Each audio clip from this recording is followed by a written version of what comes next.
So you guys know how this works. I have some new things that I have not used. I've got some things that I've hardly used, and I've got some brand new things to try and some things that are kind of new to me to try.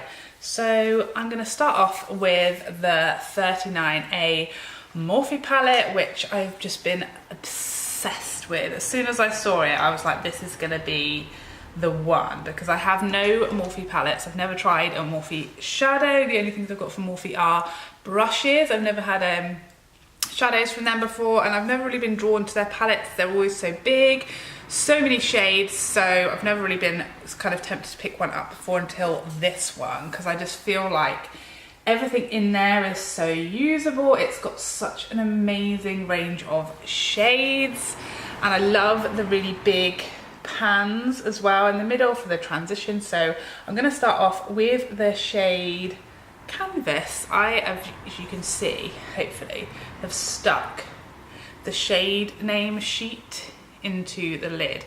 I saw this idea, someone had commented it, yes, that's correct, on one of Holly Boom's videos. So whoever that person was has literally changed my life. So speaking of Holly Boone, I was watching her tutorial she did the other day using this palette, and I'm thinking I might try and recreate that for like my Christmas party, because that is coming up in a couple of days and I am clueless as to what to do. And I feel like, I don't know if anyone else is like this, but I really need to sort of plan ahead of time. I can't just sit down and see what happens, because I'm just not that skilled. I need to have a plan. I need to know what I'm doing. Sorry, that was the shade Vivid, that orange shade. And yeah, so I've been like Googling like mad. I've been Pinteresting, I've been YouTubing, trying to sort of get some inspiration. The last thing I need is panic. Because one, I'm bound to like panic. I have to do the same thing with my outfit, by the way. I have to plan like my outfit at least a few days in advance, because once, like if I put something on, it doesn't look good. So this is the shade Passion. Then I will start freaking out, try 56 different things on, and then make us late. So I have to plan what I'm going to wear a few days in advance. It can still go wrong, because on the day I can decide, you know, I'm having a fat day, and suddenly that dress that looked fine a few days ago makes me look like Dumbo's mum. So I'm going to try out this kind of pinky shade over here. The one thing about this palette I would have liked would have been some lighter lid colours. I feel like the sort of the shimmers are all quite dark. Like if you see that one, this is kind of the standard shimmer shadow in here. They are quite dark for lid shades, and it's nice to have a couple like that, but it would be nice to have like a champagne-y, you know, or a lighter pink or something in here, so it's kind of makes everything a little bit dark. I also liked like a brow bone highlight as well, because all of the transitions, like even this lighter one, it's too dark for me to use as a brow bone highlight. So that is like the one thing that's, or the two things that are kind of missing from that palette. I used Tempera out of the Modern Renaissance palette to highlight my brow bone. I have a new mascara to try, so I'm just going in with my Lancome Monsieur Big. Obsessed with this mascara. So I had this primer sachet, which is the Hourglass Ambient Light Correcting Primer in the shade Moodlight. Now I guess I must have got this from Space NK when I ordered something, because I think that's the only place that sells Hourglass that I kind of shop at. Oh, so I thought I'd just try this today and see what happens, you know, give something new a try. So it's very, oh, okay, it's beigey, pinky shade. So I guess it's maybe like a brightening primer. Oh, it's like taking quite some work. I definitely don't think I should have gone in quite so heavily handed, because it's like making a paste. This is weird. Okay, it's blending in, it's blending in. Don't panic. Literally, no. That is like crusting in my hair. Oh, it's so drying. Oh my God. Ugh. Okay, so definitely this is not one for dry skin, because I have like normal skin and this has like literally sucked all the life out of my skin and completely mattified my whole life. Wow, okay. So it's obviously not a brightening primer. I mean, everything just feels really dry now and like mattified. So I guess maybe if you're really oily, this would be one for you. It does feel very smooth, but I did not enjoy the application. And it kind of, you know, when like they ball up, it kind of did that. I don't think it's for me, guys. So this is a very oldie, but I mean, my hair, like, what is happening? Oldie, but a goodie, I would say. So this is the Nars Sheer Glow. I've literally used this maybe one time because I bought it just before like the Huda and the Fenty foundations came out, and obviously those rocked my world, and I've just never really looked back and wanted to try this one. I also have it in the shade Punjab, which is like my winter shade. So again, it has been much too light for me until the last month or so, and I just kind of found it and thought, let's give it another go. I wasn't blown away by it that one time that I've used it, so it's just kind of fallen by the wayside. But now that I am back in like my fairest skin, I'm having a nightmare because all of my foundations are suddenly, the ones that I like love, that I bought in my like summer shades, are now much too dark, and it's just so frustrating because I don't really want to go out and buy them all again in a lighter shade. It is still too light for me. So that's good to know. I am not completely devoid of any of my summer colour. I've obviously not quite got down to my winter shade fully just yet, although I do think this one does kind of get a little bit darker as it dries, so we'll see. But yeah, right now I'm looking a little ghost face. Having a bit of a goth moment right now. The heavy eye and the very, very pale face. But, you know, we'll bronze that up, guys. Don't you worry. Don't you worry. So I didn't have a new concealer to try, so I've just used my MAC Pro Longwear in all the usual places, but I do have a very exciting powder to try, and this is the Patrick Starr by MAC powder. I think it's called Patrick's Powder, something like that. So this is the little container that it comes in. I'm so excited about this because I've used literally, this is the only under eye setting loose powder that I've ever tried in my life. Before I discovered this one, I had just been using the Maybelline Fit Me powder to set under there, not really enjoying it that much. I do like the RCMA No Colour powder a lot. I've never had any issues with it.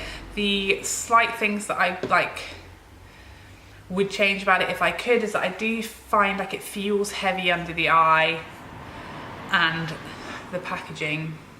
So inside you have this little shaker, and you can obviously either shake it into the lid, or if like me you like to use your beauty blender to, okay, you can just pull this out, which is what I do. So here is the powder inside. So it, versus the RCMA colour powder, which is literally white as chalk, this is much more of like a beige tone to it, like a sort of creamy beige type shade. So what I'm going to do is I'm going to do one eye with my RCMA and one eye with the MAC powder, and we're going to compare and see. So obviously we know packaging wise Patrick's powder is a lot better. This is the RCMA powder, which is obviously very white. I'm just going to bake my under eye with this.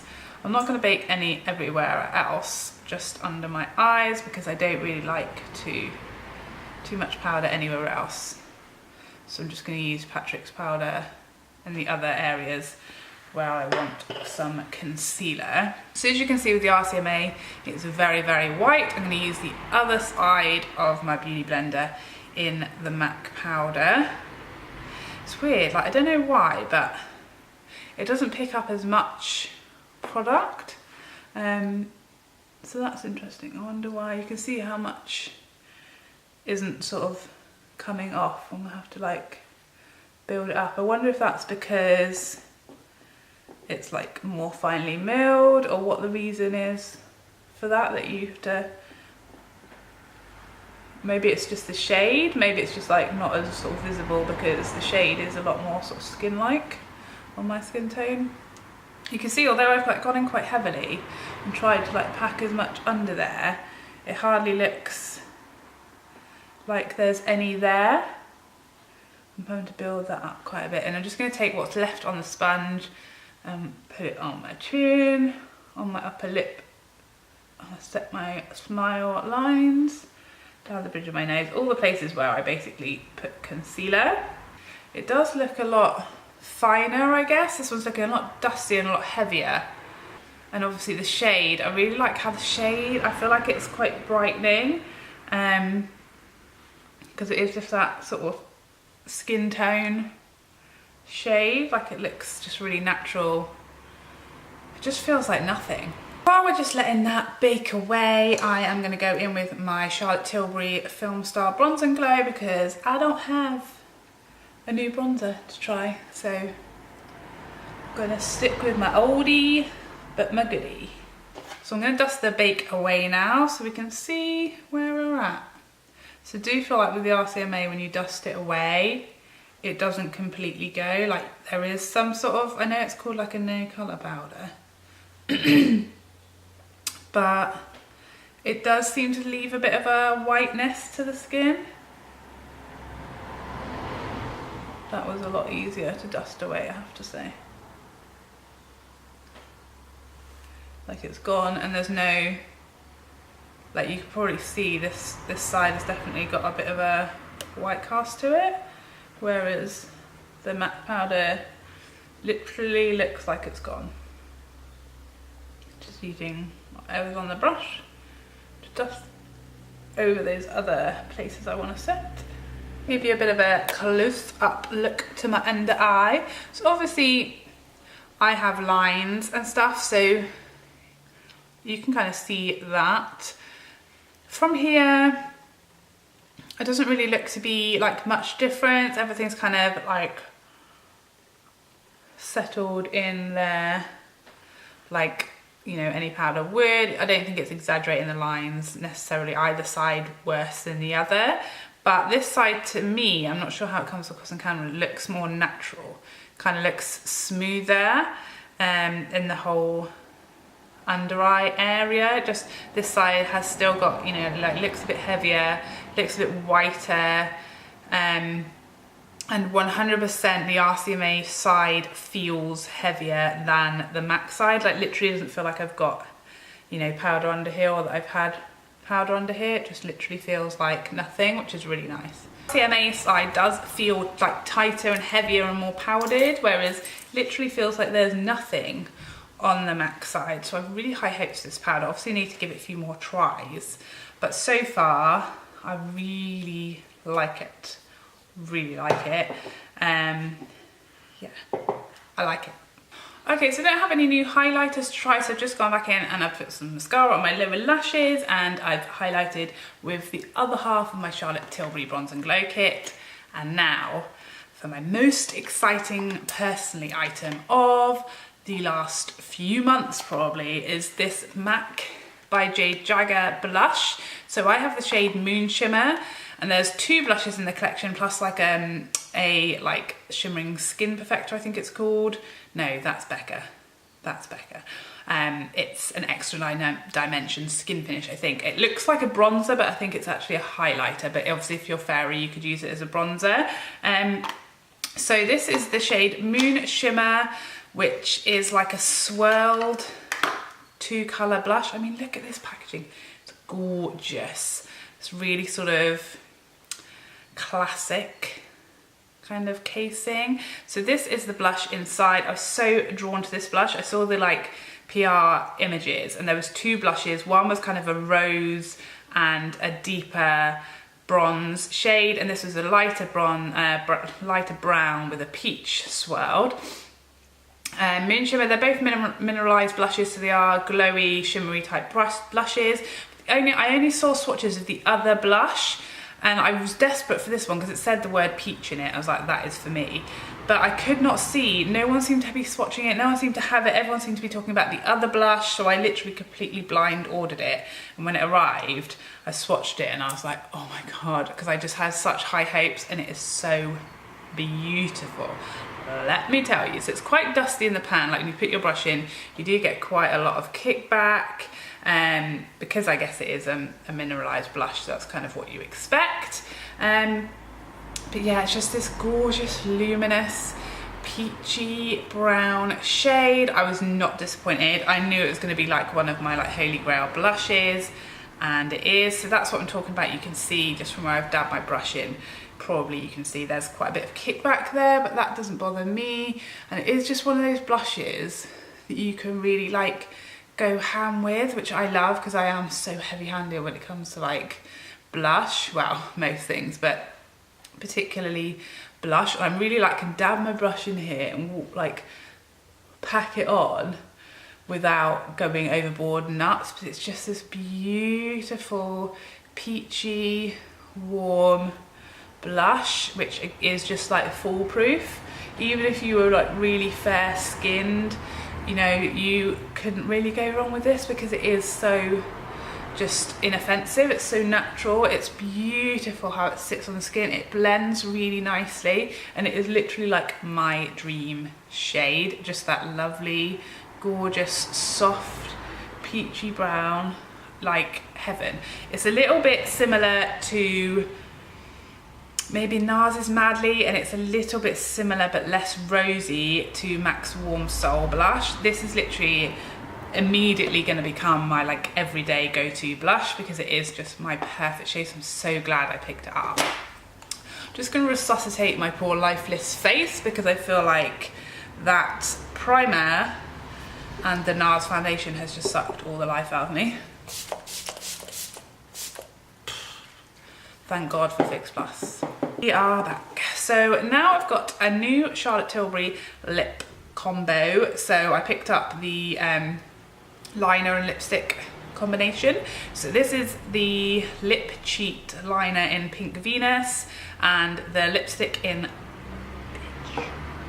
Perfect. I actually got a sample of that lipstick when I ordered something else, and I loved it so much I had to pick up the full size. I really like this lipstick because it is like a kind of falls into the nude category. It just has a bit of a hint of a bit more to it, you know, because it's got that peachy shade and it's nice and creamy. I don't know why I always try to talk while I'm putting lipstick on. I feel like it's like neutral enough that it'll go with like most eye looks, but it's just like a little bit more than just a nude, you know? That is everything that is new in my house. I hope you enjoyed this video, found it somewhat useful. If you did, please don't forget to like and subscribe before you go. And if I don't see or / speak to you before, please have an amazing Christmas and some family time, eat lots, be merry, and I hope to see you in a future video. Bye bye for now.